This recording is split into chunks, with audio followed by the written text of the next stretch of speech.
Mga palangga, nakikita nyo mga palangga, no? Yan po yung video calendar. Binigay ng aking pasahero naman yan mga palangga. Napakarami, i-explain ko lang sa inyo paano ang video, no? Sa salitang Bisaya mga palangga, itong video sa Tagalog, alam na natin yan kung ano yung video, ha. Sa Bisaya, i-explain ko lang sa Bisaya kung anong klase o anong ibig sabihin ng video para sa Bisaya, ha.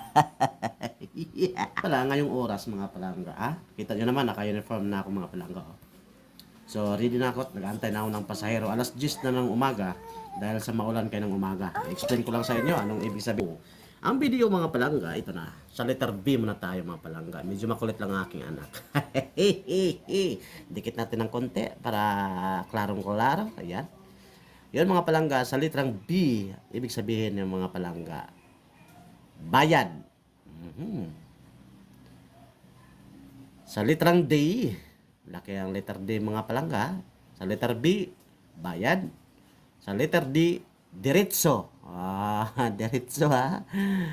Sa letrang O, kasi malaki yung O mga palangga. Dako kayong O, naglahi ang color ang O, na yellow. Karon, ang D, diretso. Ang O, kung sabot pasabot sa O, simple ra, oplok. Bayad, diretso, oplok. Mga oplok tang dako.